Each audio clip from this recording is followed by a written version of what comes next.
Are we ready?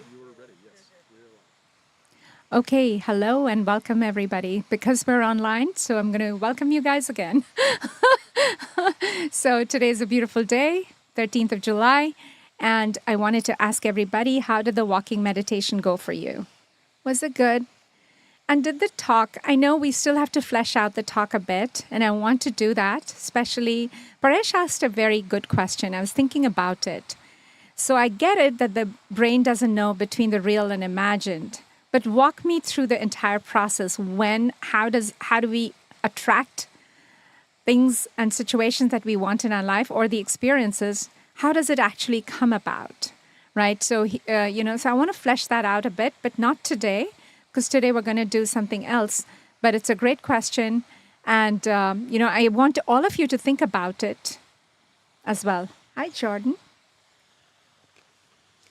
So, but you liked the walking meditation, even though it was kind of warm yesterday, last week, wasn't it? Right. Yeah. Good. Good. Okay. So we've done a few different kinds of meditations in the past few weeks. We've done self-love, solar plexus chakra meditation, the heart chakra meditation, and then we did the walking meditation. So we've been exploring, we've been doing a spiritual exploration of different kinds of meditations. But we always come back to the basics, to the dharma of all of this, because without which whatever we are trying to do wouldn't make sense. And that is the meditation technique and the meditation itself. So we always want to come back to the roots of it, to the root.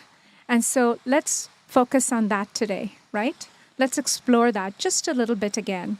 So for all those people who are new or want to refresh their memory, there are two things that we follow in this group, as a group. One is the meditation model, okay? And then the second is the meditation technique. So I just want to talk about the meditation model for a minute. The first is your sankalpa, which you decide to take, that you're going to honor yourself by practicing meditation every day, because it's really honoring yourself. It's really showing yourself the deep self-love that we all need to cultivate. So that is your first part of the sankalpa. And then for how long? Now, that how long can be a very sort of a vague question. And the way to understand is, the way I understand how long is, as long as it takes me to center myself. If it's going to take me an hour, so be it, right? And I know a lot of people would say, well, maybe you don't have kids in the house, which I don't, yay. I love them, but I bless and release them. But really finding how long it takes for you to get to your stillness. It's like, I was given an example by one monk that when you're drilling for oil and you're going 30 feet and 40 feet, and then you just stop at the 45th feet or whatever, and then at the 50th feet, there is oil. So you don't want to miss the opportunity that is available to you, but really exploring how long and how far you can go. So don't just say, okay, 20 minutes, I'm done, I'm out. Don't make it like a gym workout. You know, this is very creative. It's mystical. There's no way to explain this, because really it's understanding yourself, however long that takes. So give yourself that opportunity sometimes to just go with it and go for it. And then the second thing about the sankalpa is the time. A lot of people say, I keep trying, and I get a lot of messages saying, I try, but nothing really is coming out. My mind is so noisy. And I don't know how to stop my mind talking. I don't know how to stop the chatter. It's a great question.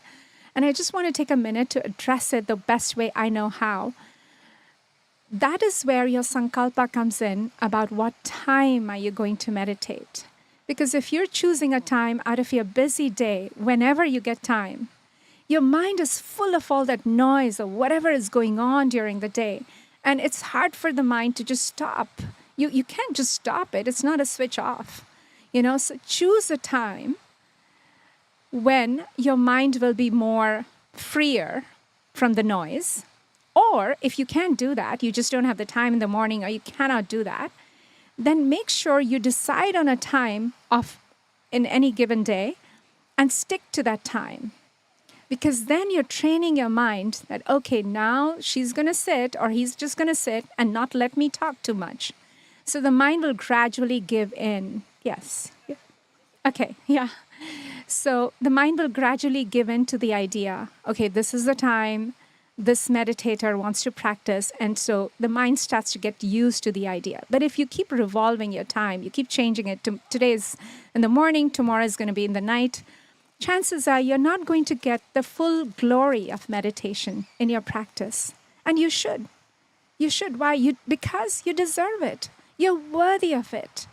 And so really, really look at your sankalpa long and hard and see how you can tweak it to improve on your practice and keep your discipline going at all costs. Did that make sense? So choose on the time of the day and also the length of time, right? And another thing that I got messages from some people, which is that, I love the meditation, but I love it so much that I tend to fall off to sleep, right? We heard that so many times, and it's happened with me too. I've slept off my entire meditation sometimes. And that's actually telling you at the most basic level, I won't even say basic level, at the top layer. See, meditation is like peeling an onion. So at the first top few layers, your meditation is working because meditation is supposed to activate your parasympathetic nervous system, your rest and digest system. And you actually just did that. You felt so relaxed. You felt so stress-free. You activated your parasympathetic nervous system that you kind of dozed off. So you know it's working. And that's great. You needed the sleep, you needed the rest, that's great. But if it is happening every day, then you're missing out again on the full glory of what meditation has to offer. Because it's not just to make you stress-free. It has a lot more benefits, and you want to avail those benefits. Why not? Because you're worth it, and you deserve it. Did that make sense? So remember in your sankalpa, choose carefully the time of the day and the length of time. And if you're sleeping too much, then figure out, are you eating right before you meditate? Or are you really very tired and this is the only time when you're going to get a nap? So change the timing accordingly. So that way you give your practice a full chance to honor yourself the way you should be honored, right? And the second piece of the meditation model is to understand what you're working on in your meditation. Well, what is it that you're trying to achieve? Because remember, the more knowledge you have, the more you will know, the more you will experience, the more you will see. So it's great to really get a full exploration of the concept. If you know the what and the why, the how is going to become easier for you. And you will experience the benefits that much faster. If you don't understand the concept really well, you won't be able to replicate the experience again. You won't even know what just happened. I felt something different, but I don't know. I don't know. And so a lot of its beauty will be lost to you. So be clear about your concepts. Get into knowledge. Start reading, Start reading. Reading is the best. Internet is great. YouTube is great. But sometimes what I've seen on YouTube, and this is my personal opinion, it is somebody's personal opinion. So again, you want to get knowledge from different books and different viewpoints to make your own thesis of it. And then once you understand the concept of the meditation, now you want to practice it. And so that is your meditation itself. You want to practice it. And then the last but not the least of your meditation model is the feedback. What do you see in your life? What's changing? What's happening? Be very, very keenly aware to the feedback. Notice it, journal it, write it down. This is working for me. This has changed in my life. This is not changing. There is a blocker here. That means there are some of your beliefs that you need to investigate, right? And so we can go there also. We'll go there someday, but not today. So anyway, so that is the meditation model that you want to keep it in your back pocket always. And try to start journaling, especially as soon as your meditation is done. Keep a pocketbook right next to you and just write down, even if it's 3 sentences. And then look back. Okay, this is what was going on in my mind. And this is what came out of this meditation. And it was disturbing, or it was pleasant, or it was blah. Just write down how you feel. And so you can start improving on it. So basically, the meditation model is from the philosopher who understands the knowledge to the initiate, when you initiate it in your meditation, to the master. From the philosopher to the initiate to the master. When do you become a master? When you actually start to embody the concept that you practiced in your meditation in your real life. When you personalize it, when you demonstrate it every time, and you're able to reset yourself when you forget what you're supposed to do, and you reset and you come back at it again, that is becoming a master of whatever you've been trying to do. And that's when your meditation is truly, truly complete. So from a philosopher, somebody who's understood it conceptually, to an initiate, you practice it through your meditation, and then finally you show mastery by embodying it, by demonstrating it. Did that make sense? Great. Hi, come on over. No, don't be. You're good.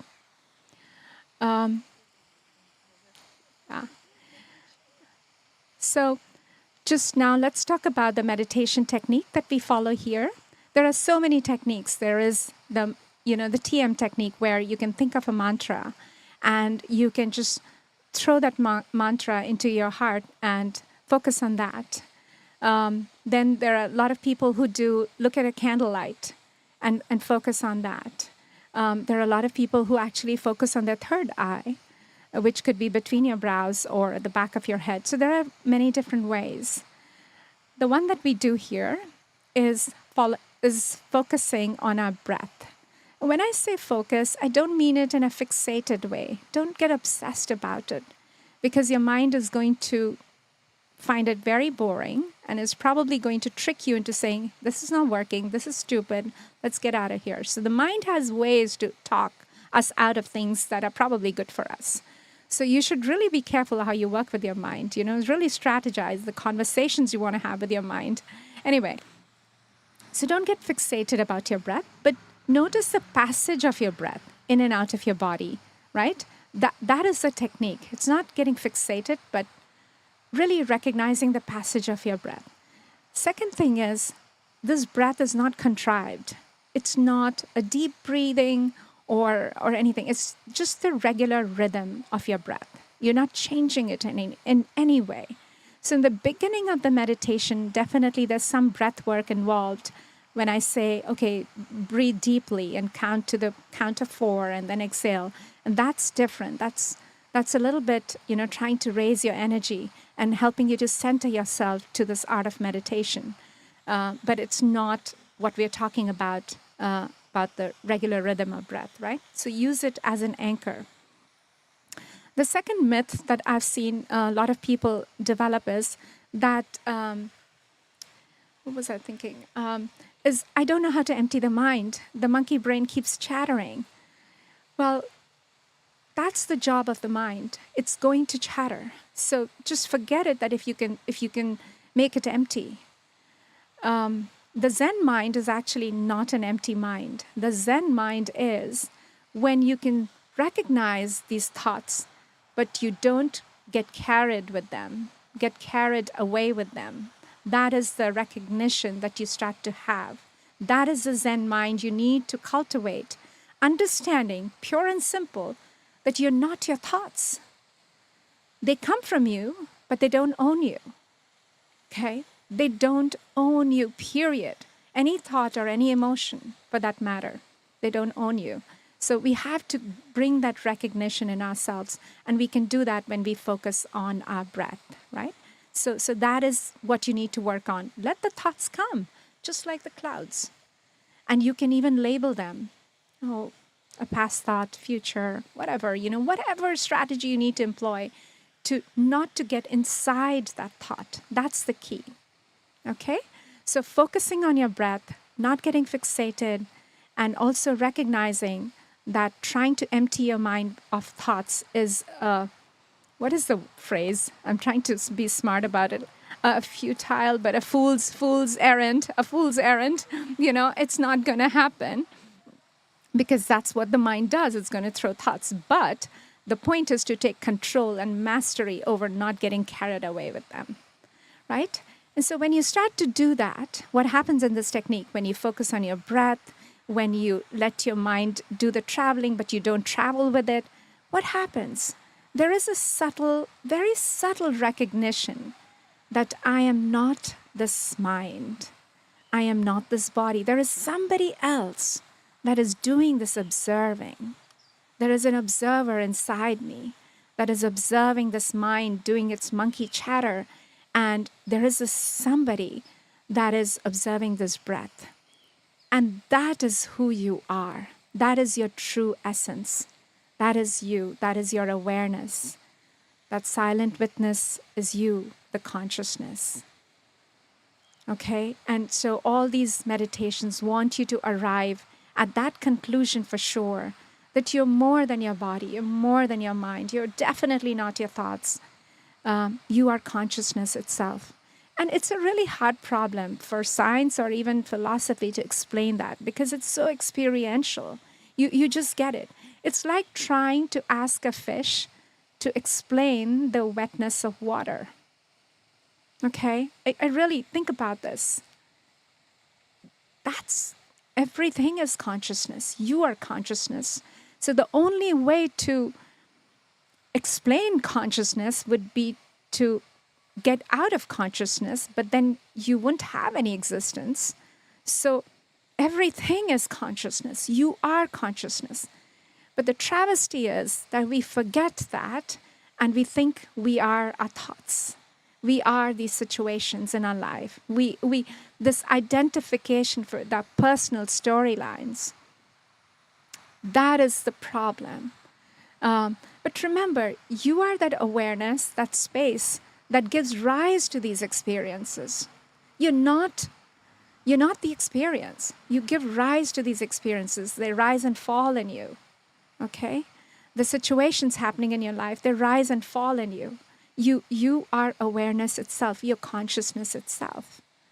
And you may change experiences just like water. It changes into steam, into vapor, into ice. But the H2O molecule remains the same. That doesn't change. So your core essence does not change. It's just giving that space to have all these experiences coming forth into you.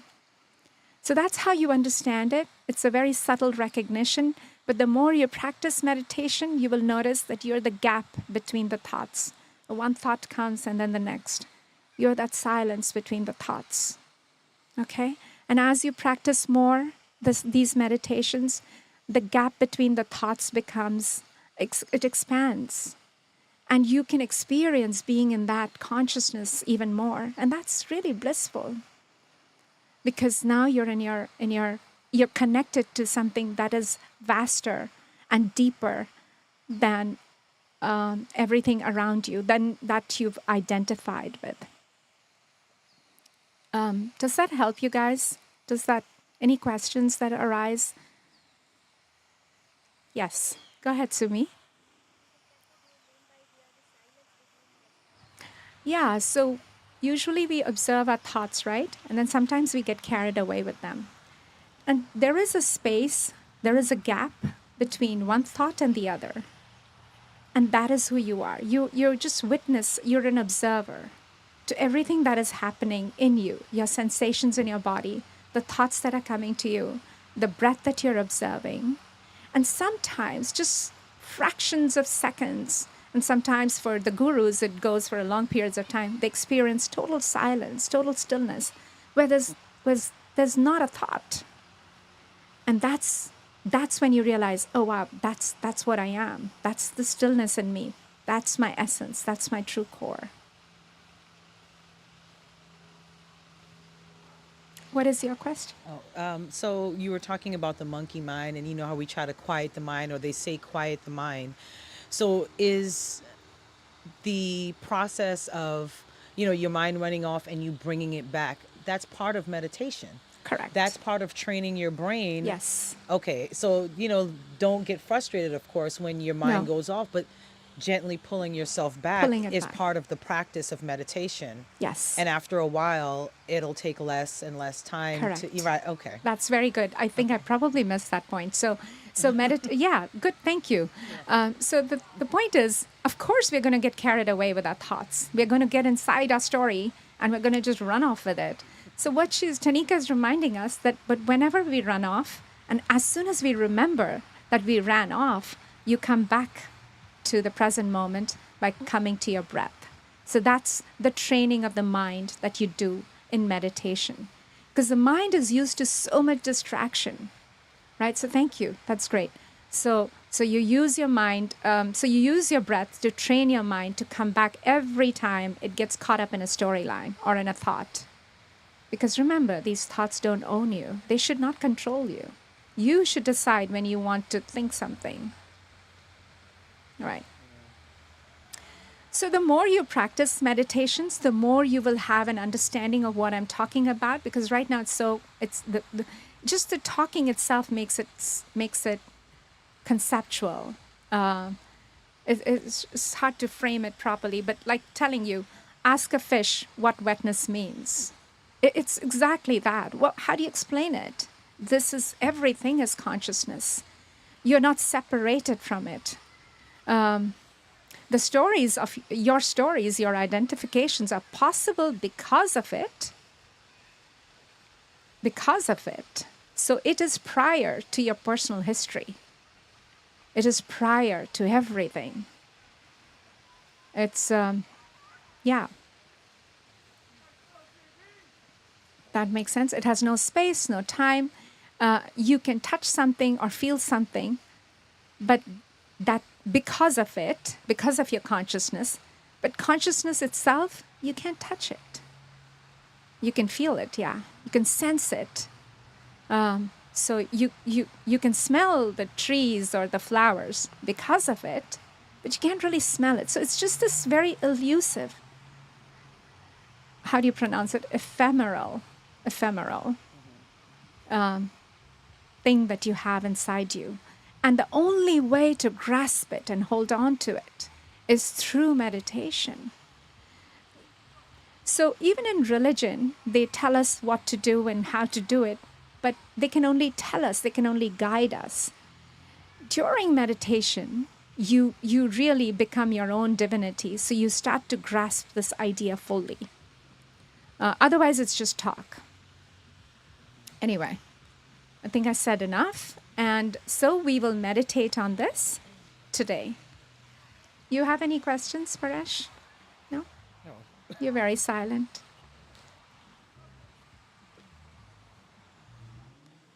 Okay.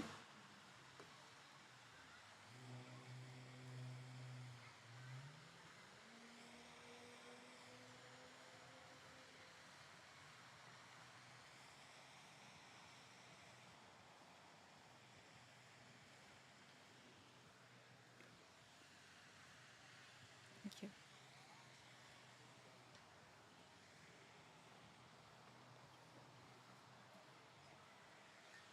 I just got it close. I was just getting it close. Anybody needs a break or anything? Sure. Sure. Yeah. We'll take 5 minutes. We'll get started in 5. Yeah, just say it again so everybody online knows that we're going to start in 5 minutes. So we'll start in 5 minutes for people who are online. But if you have any questions online, I will take them now. Are there any questions? Not yet. Okay.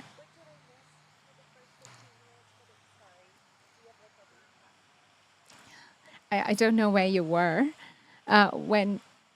where I was when you came in. I'm not sure if these people want to hear me again. Maybe David will recap for you. David Head, right next to you. Come on, David. We were just having conversations, general conversations. Yeah. For the most part, really. Oh, before you really? Showed up, yeah. It really wasn't too in depth at that point. Okay. Oh, We okay. didn't really miss much. Anybody else? Linda, you want to share something for Tammy? No. Go for it. It's not a test. No, I know. I just really, everything I can't just segment it. It was just a flow of words that. Who was actually paying attention? This is a test. I was, yeah. You really didn't miss it. Okay. You know, I mean, Okay. Okay. It was definitely worth hearing what she said, but you're okay. You can start the meditation. Yeah. Wherever you are, there you are. Wherever you go, there you are. Isn't that a book? Starting point now. It's a quote, I think. It's a book too, I think. Yeah? Maybe. The meditation. I guess here, let me take a whack at it. Now we'll see if what kind of grade I get for the day. So, the conversation was really a lot about the separation of your well, it was about your thoughts and about your thoughts during meditation. It was about trying to stop the thoughts altogether is kind of a fool's errand. You can slow them. You can.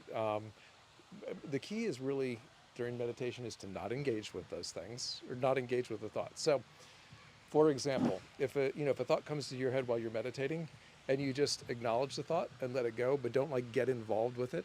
You don't continue that thought process. You don't get pulled down that rabbit hole. That's kind of the difference between observing the thought and get wrapped up and engaged in the thought. So that's one piece.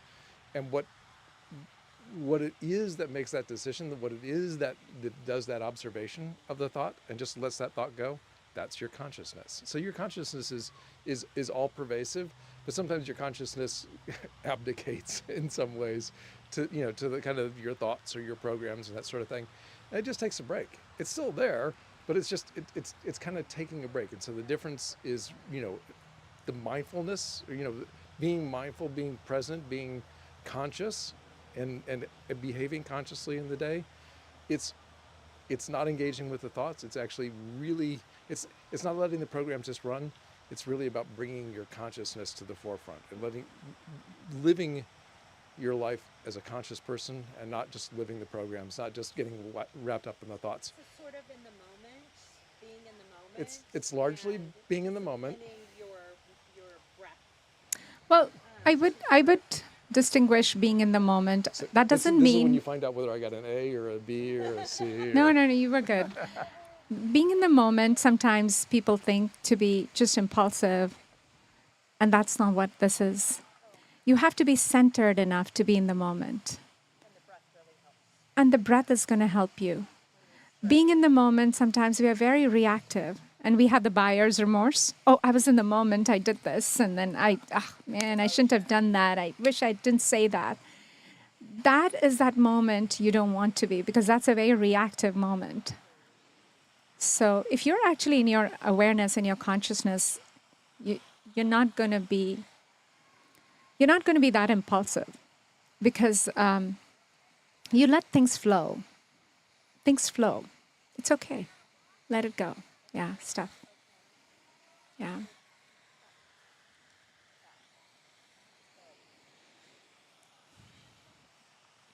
and it sort of gets you off the hook of,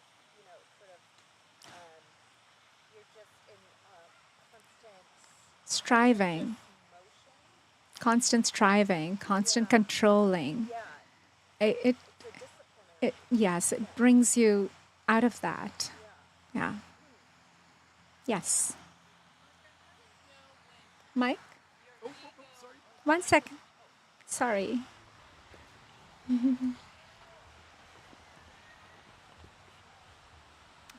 How do you know when your ego or consciousness is guiding you? Right. That's a good question. You will know. The way I see it, when it is my ego, which is my mind, I'm using my mind a lot. It comes with, oh, you got to do this, you better do this, take care of this, fight it out. You know, the social conditioning starts to show up in me. You got to fight it out. You got to work it through. You got to push yourself through. You know, you just have to do it. It's just a lot of haves and just get it done and so forth. But when I feel like when my higher self is talking to me, first of all, I don't feel this urgency of time. That this time is running out. What are you doing? Why are you squandering it? Or, when I feel my higher self is talking to me, I feel there is not this urgency, and my higher mind will probably tell me, try this out, and if it doesn't work, you learned a lesson. You know, it's more vague, but it's more insightful. The mind, the ego, is using the social conditioning and my understanding of the past and the reality and telling me what to do. The higher self or my consciousness is actually a better guide. So you'll understand more of it the more you start to listen to it. I don't know. Yeah. But what do you think, Alexandra? How do you find the difference between the ego talking to you? I was doubting. So that's why I asked the Yeah, question. yeah. And so you brought clarity because you said you didn't feel the rush of time. Right. And I think that's the key to it. That's the key. Yeah, Because thank in you. consciousness, time is eternal. The mind has this understanding of time according to this three-dimensional world. And so everything we are time driven. I got to do this now, or tomorrow's too late. You're getting too old. You haven't figured this out. You know, whatever. It's all about that. But the higher self is like, take those experiences. It'll either show you your limitation of what not to do, or maybe it might be just be the path for you. Or if you keep doing what you're doing, you will understand why it's not working out, because it's not meant for you. So the higher self guides you very differently. And that understanding, the more you start listening to those subtle voices, you will know the difference. And also through meditation. Thank you. Right. Trust your gut, they say. But what is that? What is that, right? What is that voice? Is it your mind or is it your higher self? Anyway. And for me, it's if you're engaged with the here and now, then you're really being in touch with your consciousness, right? Yeah. So to kind of further what you're saying, if you're worried about the future, you're not really paying attention to the here and now, right? I think that's a good point, David. So what David is saying, there is no time to your higher self. So if it allows more time, it allows things to happen organically, versus the mind telling you, don't do this, you don't like this, why are you doing it again? Remember what happened last time. That hike wasn't good for you. Why are you doing it again? You know, it's stuff like that. Because the mind is a record of your past. Anyway. Rob, anything? Yes. No. Not today, okay.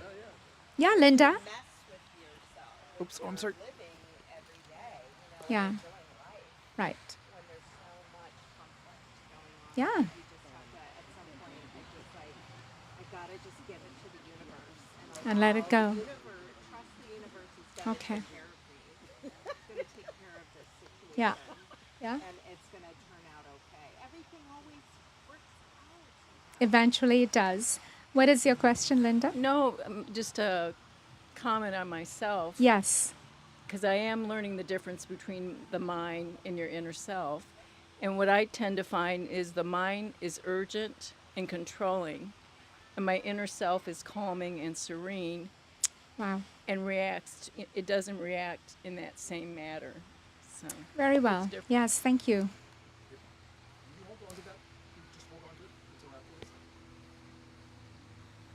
What is it? Well, I was just asking Paresh to hold the microphone because after the meditation, we can be Oh, okay. We didn't let Paresh speak. Sorry, Paresh. I don't need to speak. I'm good. handed the microphone. He was going to hand it. There you go.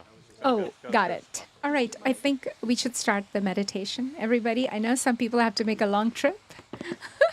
Birthday weekend. Anyway. Okay. So let's do this. No? Just close your eyes.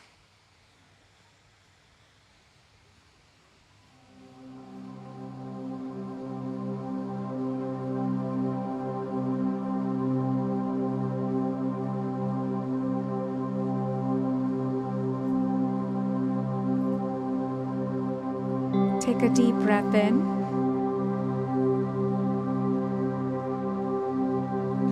and exhale.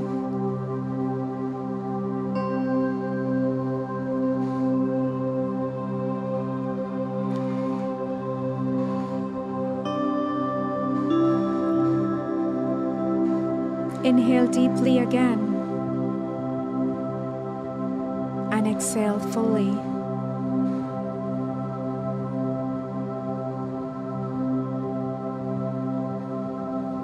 Letting go of any tension.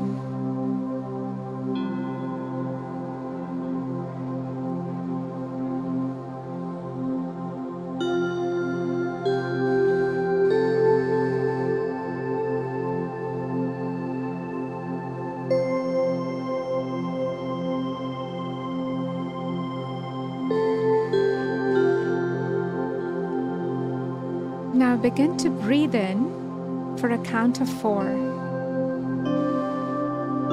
Hold for 4 and exhale for 4.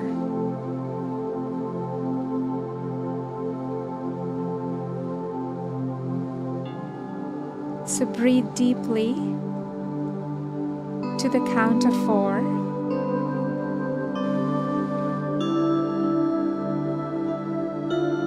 Hold for a count of 4. And exhale for a count of 4.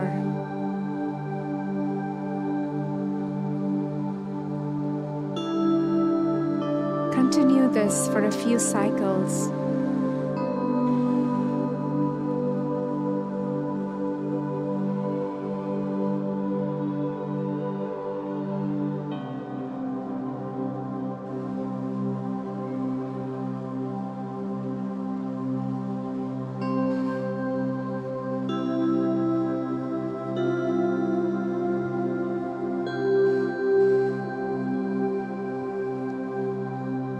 And now, return your breath to its natural rhythm.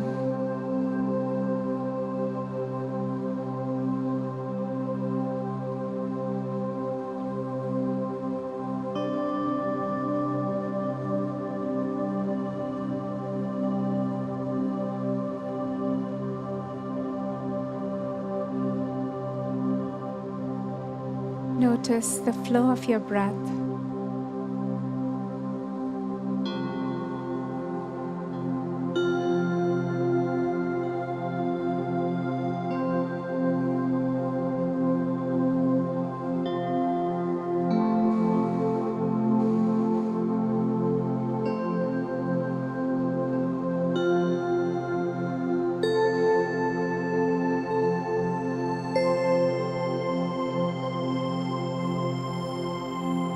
Observe the transition between the in-breath and the out-breath.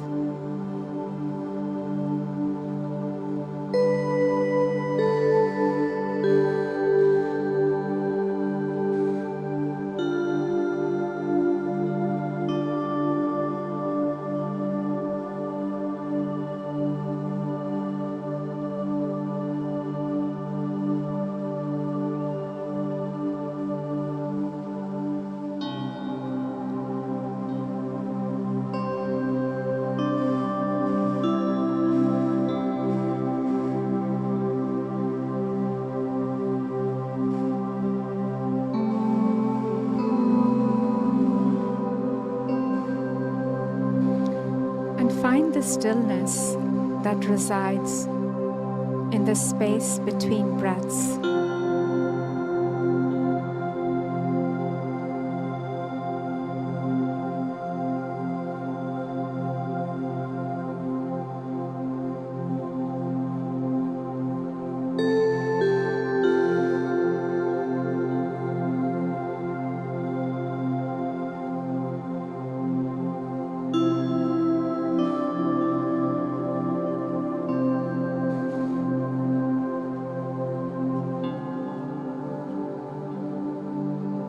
Breathe in and breathe out.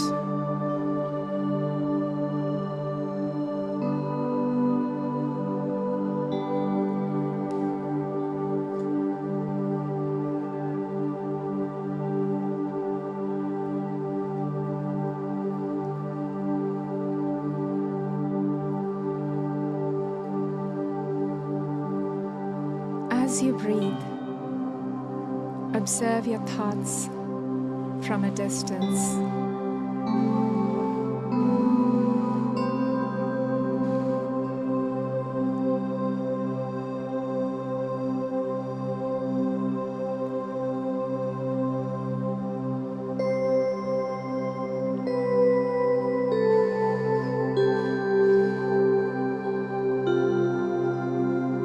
If thoughts intrude, imagine them as clouds drifting in the sky.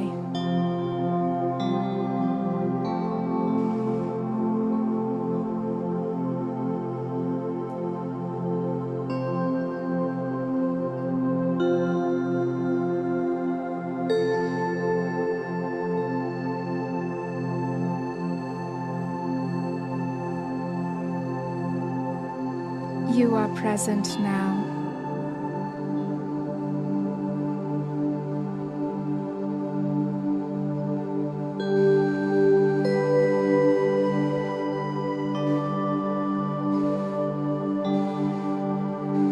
Your thoughts do not control you.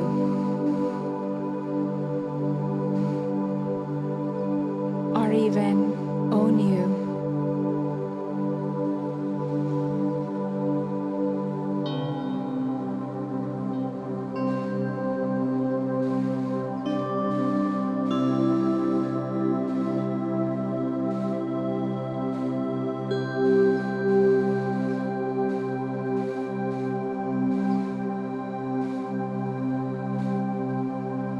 Let them drift away.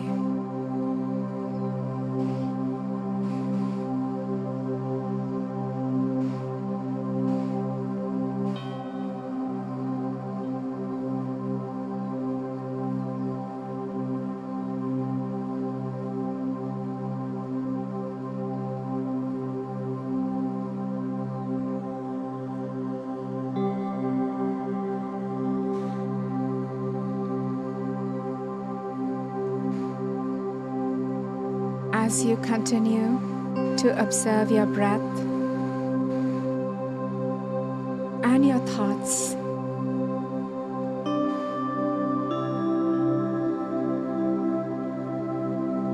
realize there is a deeper dimension within you.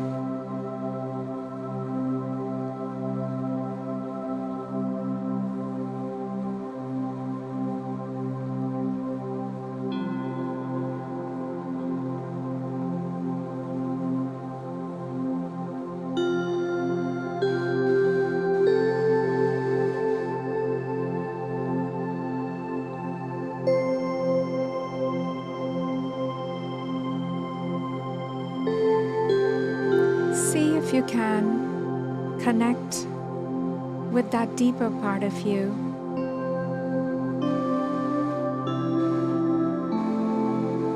That goes beyond thinking.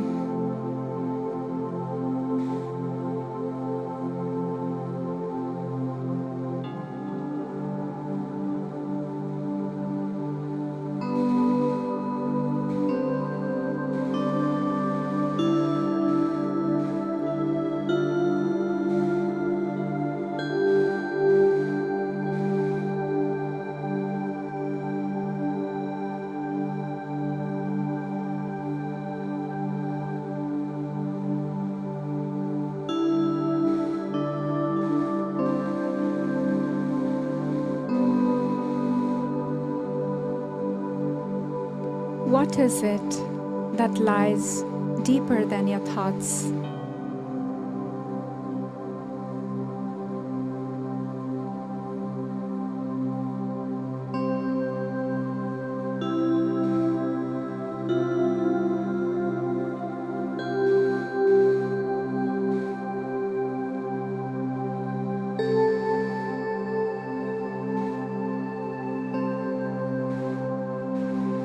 What is this feeling? This sense of simply being.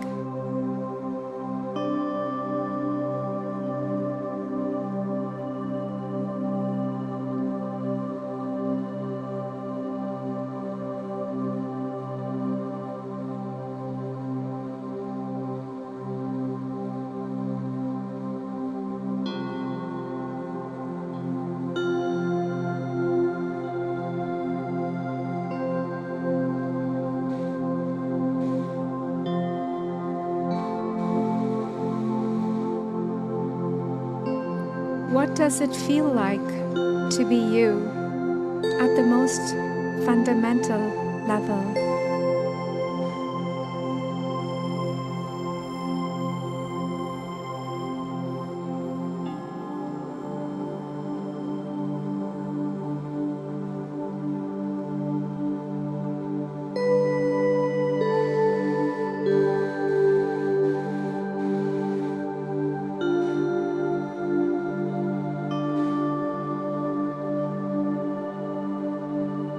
You are that silence.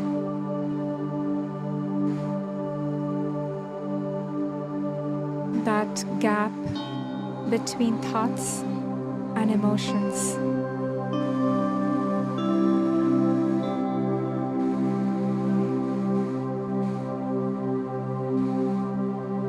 You are that stillness.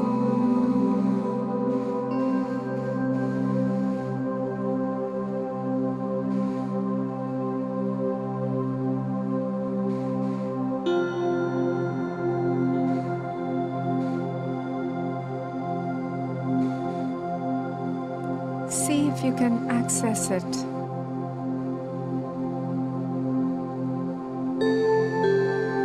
It is the essence of who you are.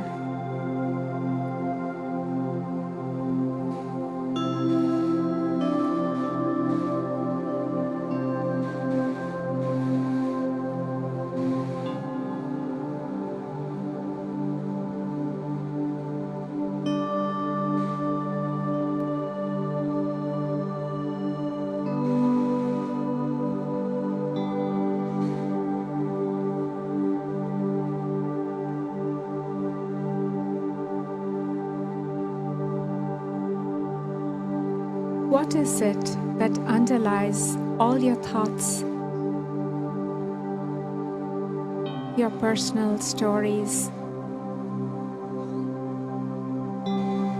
and identifications?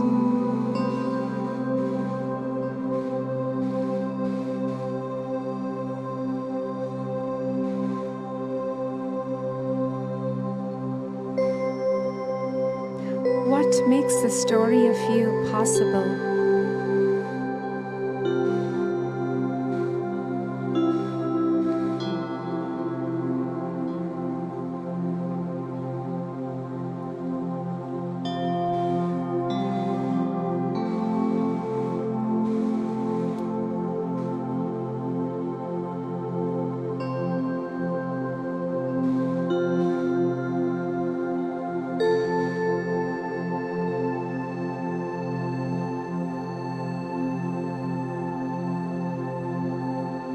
There is a presence, a silent witness, an awareness within you that is deeper than any event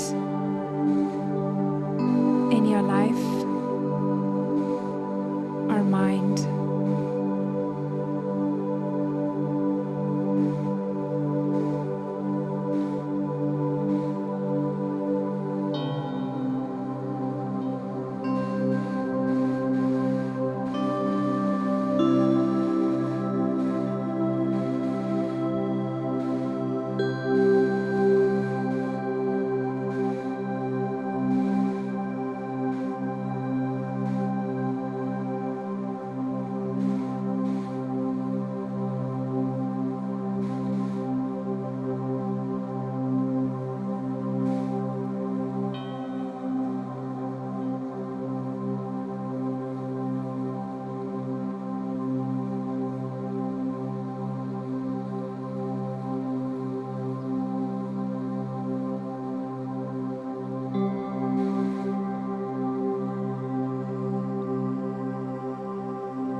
And when you become aware that you are aware to a thought or emotion, you are becoming aware of yourself.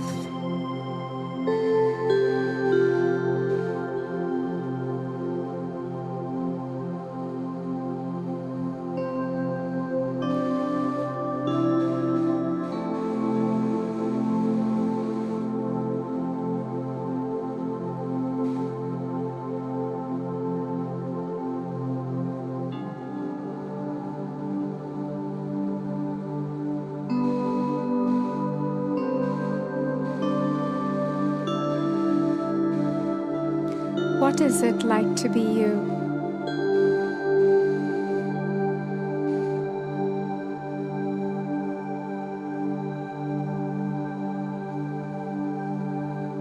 You can't say it because you're it.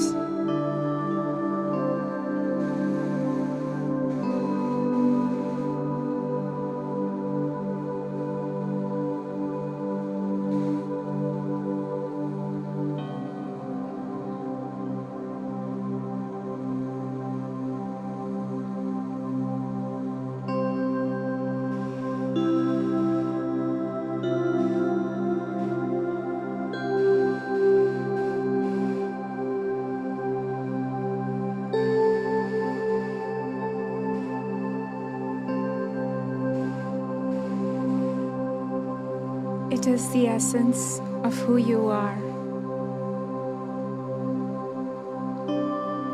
It has no form and no time.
Allow this sense of awareness to become the foundation for your life.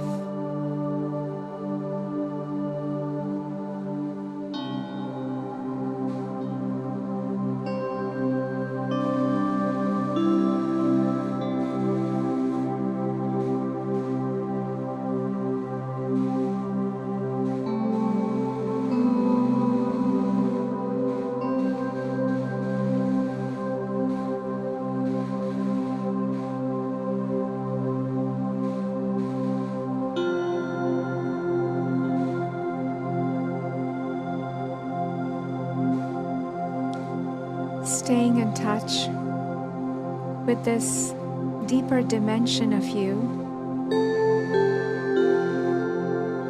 will change how you experience this world.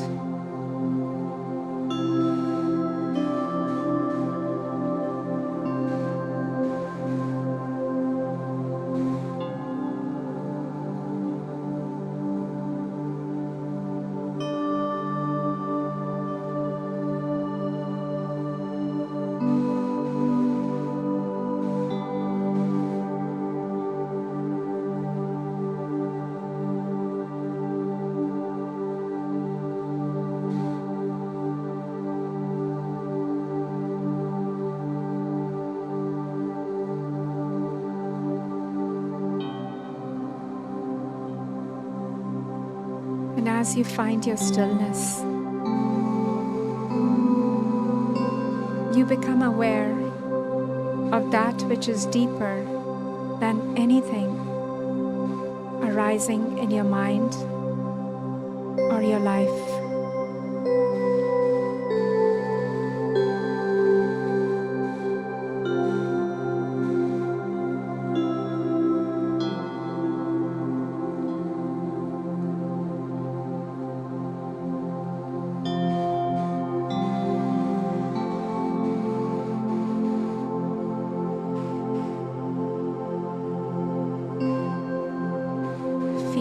this inner presence brings a profound sense of trust in life.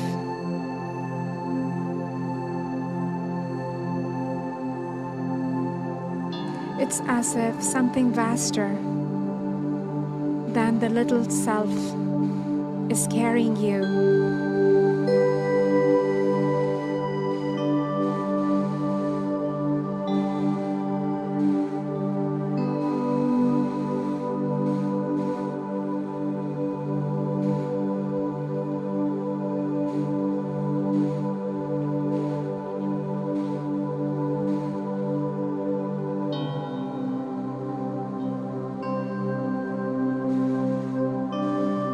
You are connected to a vastness beyond your personal history. And there is great power in this connection.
And as you become aware of this deeper self, you experience a sense of rootedness and power, a trust in life.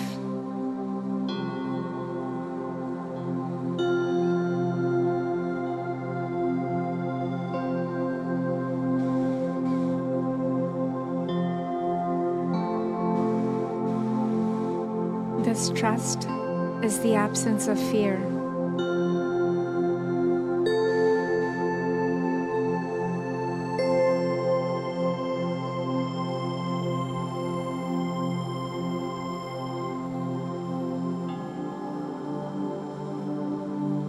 Because you're connected to something that is deeper than your little self.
and you're in touch with this deeper dimension of you,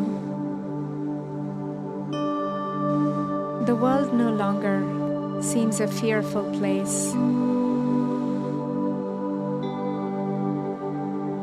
Life doesn't seem to be such a struggle.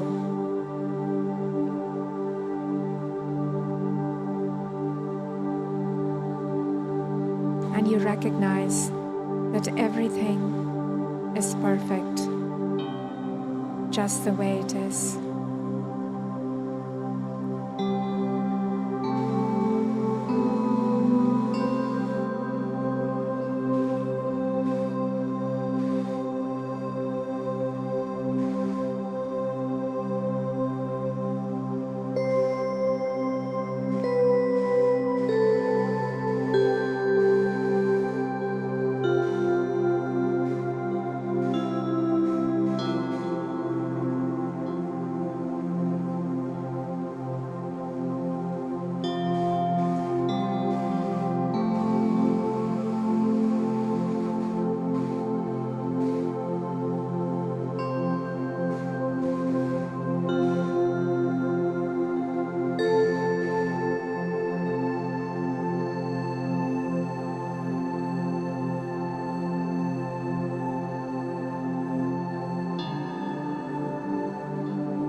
Gently bring your awareness back to this moment, to these surroundings,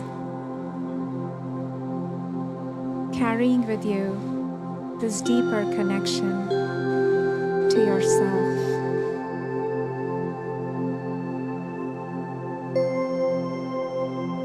And give yourself gratitude for this time you have spent honoring yourself.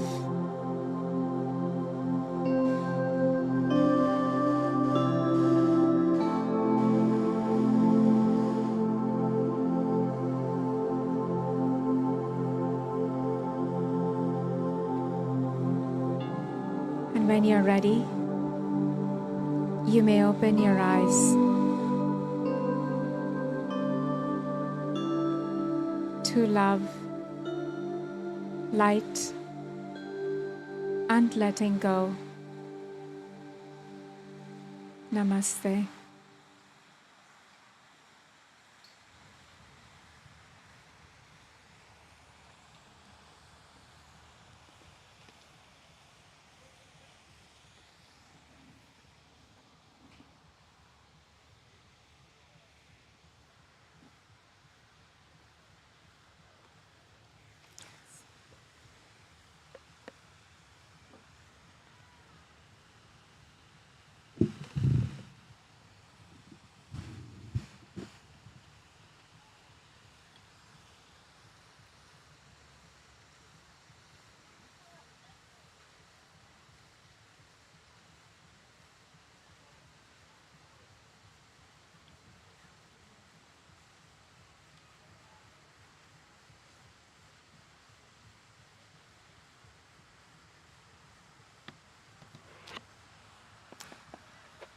It's a hard concept, I agree. But if you don't overthink it and don't use your mind too much to understand it, you will be able to better grasp it. Just remember, the mind doesn't hold the master key for everything that's going on around you or everything that you're experiencing.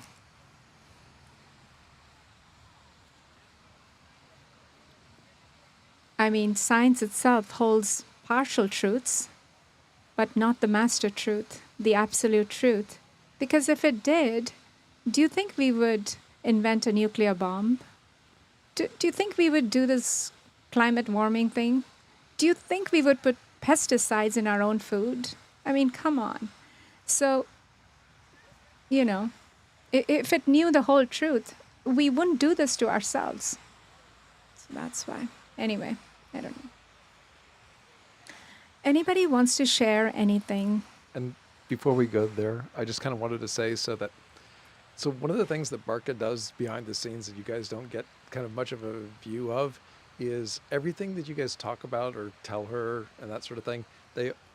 Everything that you guys bring up, they go into these meditations. So a lot of the content, a lot of the explanation, a lot of what she puts into these things comes from your guys' feedback or interactions or that sort of thing. So I just so I don't want to invade everybody's privacy. If you have some moment that you don't, feel comfortable sharing, that's completely fine. But it's kind of become a cliche, like, well, your feedback is valued.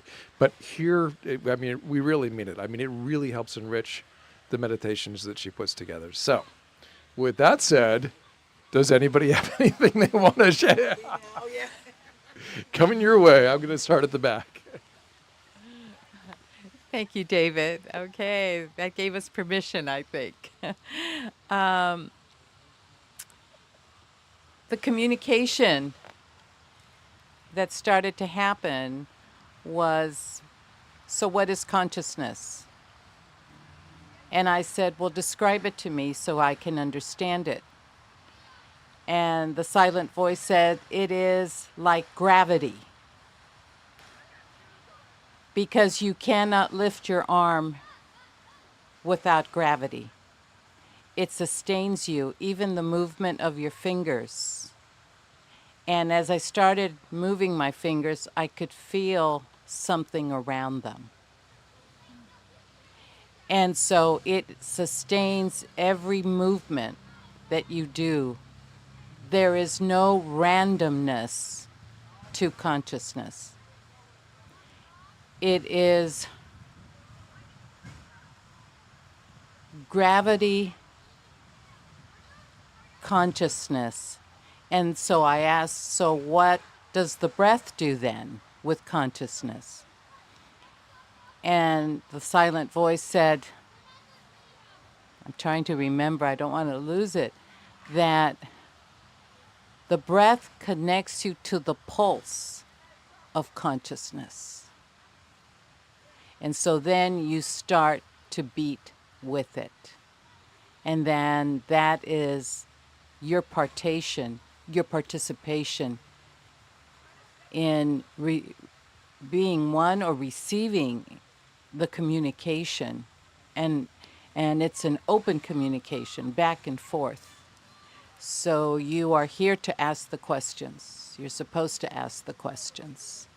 And the questions will be answered. And immediately. You don't have to wait until something happens in the day. No, it's immediate. And that is part of the practice of meditation, so that the communication becomes consistent all the time. I like that. Yeah. And so the breath is the pulse, consciousness is the gravity all around us. And we're always in it. Yes. Yeah. Thank you, Alexandra. Very well explained. Good. Alex, I have a question for you. So does it mean kind of like a frequency that you tap into, that you can, like your breath would be kind of the frequency? Is that kind of what it was, that you tap into the frequency of consciousness? No? See, I thought it was a frequency too, but what it showed me today is that it's always there. I don't have to prepare myself and go into a higher frequency. It's actually there There. all the time. You're it. You're it. Yeah. It's like trying to explain, like I said, the fish trying to explain the wetness of water. Everything, you wouldn't exist without consciousness. So you'd have to step out of existence to understand what is not consciousness. But once you connect to this consciousness, which means getting out of your mind, because the mind, we're always in our mind, right? We're traveling in our mind constantly. We're moving inside our mind constantly. When you tap into this idea of a deeper sense of being that is always available for you, which is who you are, then you're not that perturbed or disturbed about certain experiences and situations happening in your life, because you feel like I'm connected to something deeper, something vaster than my small mind or my little self.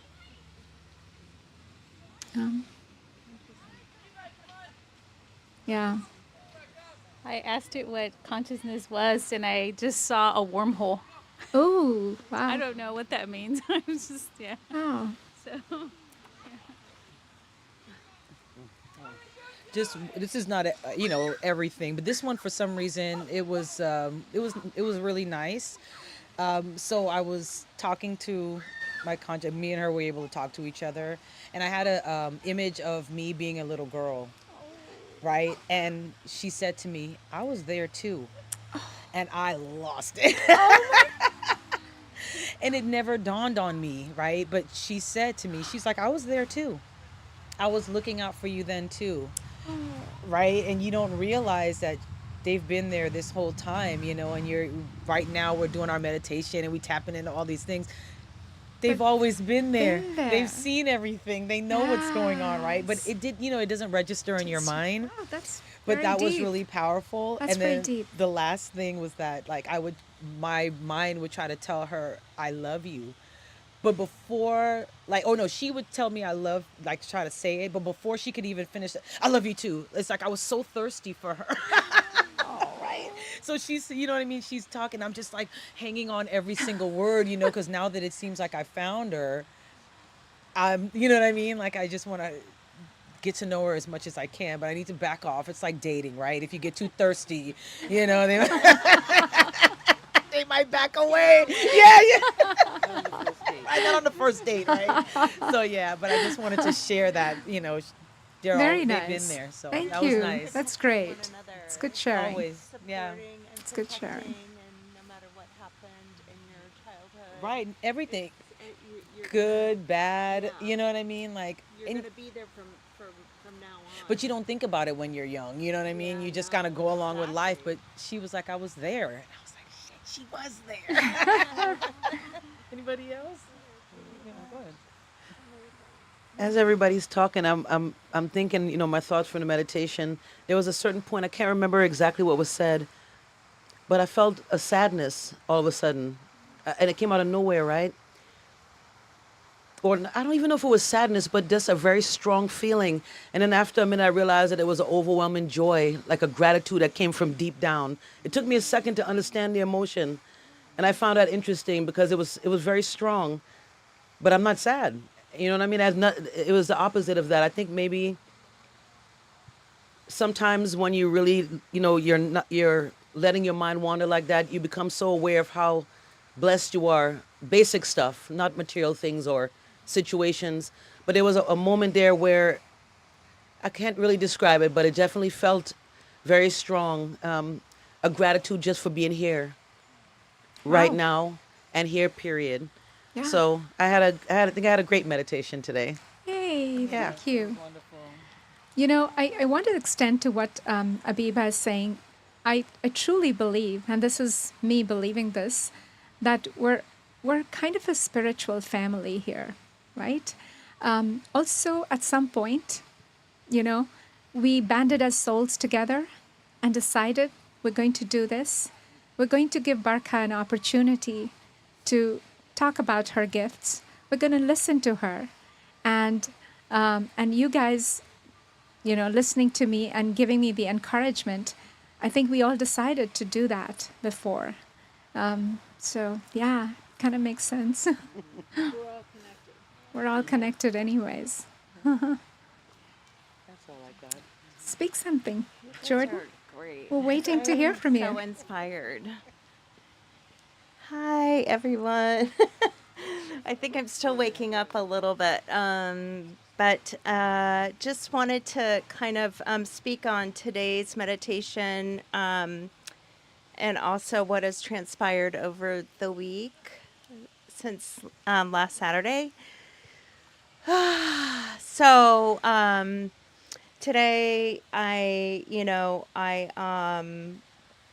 almost was in a state of like there was points where there were a lot of thoughts rushing in and just kind of like tackling with that a little bit. There was a little bit of conflict and kind of wrestling with like, okay, let it go or let it be, or like just don't push it, just allow. And so there was a constant just kind of diminishing of those feelings and those like the energy and everything. I was just trying to kind of like push myself to relax or let go, and a lot of times I was able to do that, but it's a constant journey to get there where it's just like I can let go and just be. I felt like I was just kind of like sinking in my chair more and more, and I wanted to almost be lying down for some of it or all of it, to really just kind of feel like I was lifting out of my body and kind of like an out of body experience almost. That's kind of where I want to go with it. But I did feel moments of just like, like intense kind of like bliss and tranquility and peace. But I'm not going to sugarcoat, there was a little bit of confliction, and not sort of knowing if I could trust that. And trust, and like you were talking about at the end, really the trust and letting go of the fear and just being with yourself and your unconscious mind and your essence, that essence of yourself. And I just want, the more I understand that concept, the more I want to strive to get there.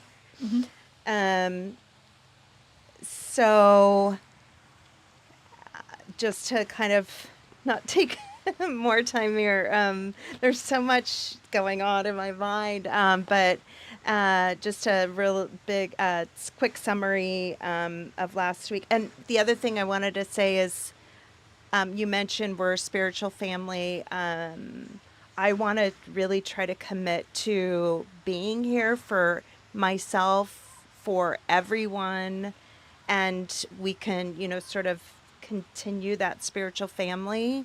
And Barkha and David, you guys are the best in the world. And I just want, I crave to be a part of that. And knowing that, I need to try to figure out how I'm going to attend more consistently on Saturdays. Okay. I work a lot of Saturdays, so next weekend I can't be here, but I want to try to work it out with my schedule and see how I can. Sure. And I think Get it. where there's a will, there's a way. Of and I course. will make it work. I will make it happen. Thank you, Tammy. So, yes. And then just quickly summarizing, the last week I did text my sister and we did have a 2.5 hour call. Wow, that's great. On was it Friday? I think it was, wait, tonight? No, Thursday. On Thursday, we had a 2.5 hour That's great conversation. It was like there was no, like pointy fingers or like, guilt ridden or shame on, no shame or guilt or ill feelings towards one another. Or the last 2 years, she brought it up to me that it's been 2 years, almost 2 years. My oldest nephew graduated high school. He's attending college at WSU, which I found out about, and it was so awesome. And both of our birthdays are coming up in September, and I just mentioned to her it would be great to maybe celebrate our birthdays. We're 2 weeks apart, a year, 2 weeks apart, and 7 minutes or something like that. We mentioned and put that idea out there, so that would be really, really nice. I maybe go visit her in Washington and spend our Great. birthdays together. Thank you, Tammy. Yeah. Yeah. Thank you. Jordan, do you want to Thank share? you. Yes, yes. And it turned out. Very good. Hi. Hi. So I missed last week, but I've been doing walking meditation at nighttime. It's really nice and cool. And I think from those nights, once you start walking, you really just blank out and it's just repetitiveness. And I started to feel like I become part of the sky in a sense that I'm just moving. And I think it resonates with me in today's meditation because as I go into meditation, I just, once the music starts, I just feel like I become like a tree. My foods are just almost like a root, and I'm just, sizzling, and I feel all the wind on my skin, but I just feel it. I feel like my body and mind blends in, but there's something that's just feeling and watching everything that is happening. And like Barkha say, all the thoughts are really like just clouds, and whenever I just let the thoughts goes, and then I just say, okay, breathe, and then the next thought comes, and I breathe again, and Very then nice. towards the end of it, I don't know, I have no more thoughts, and I just listen to There the you go. water. So yeah. Very nice. Thank you for sharing. Beautiful. Beautiful. Very good. That's our Jordan, overachiever. Very nice. All right. Anybody else wants to say something? So I just kind of wanted to jump in and say, so when I hear the comments from everybody, it sounds like everybody finds this a deeply meaningful experience in their life and in their day.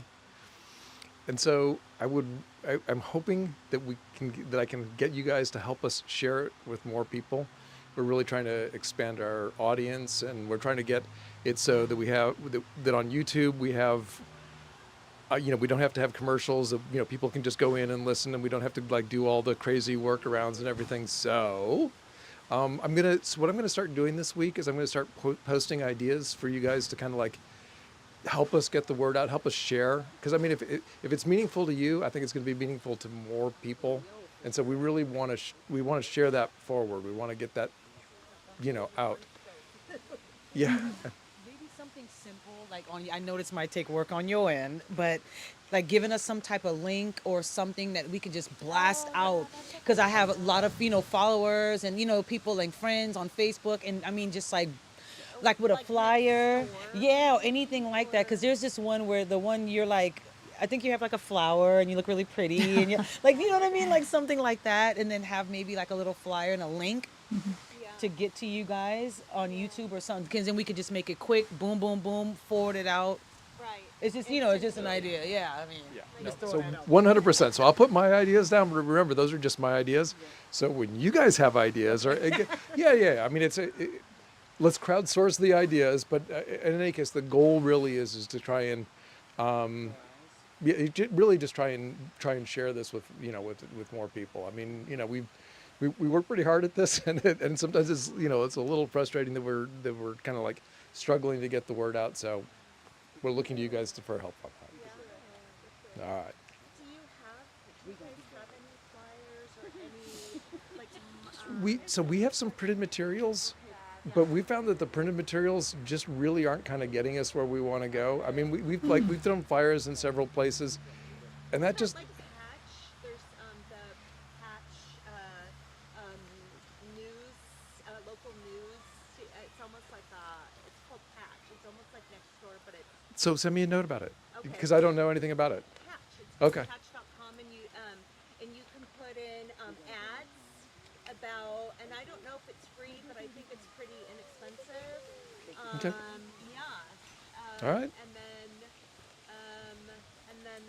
let's see, yeah, and then we could post on our social medias, Yeah. stuff like And that. I think a lot of what we're trying to grow is kind of social media oriented. So I mean, but yeah, I'm open to any and all suggestions. Look into Patch.com, because that's a great, and then I would maybe just like. Hi. All right. Have fun. Bye, guys. Happy birthday. We'll be wishing you happy birthday again. But happy birthday.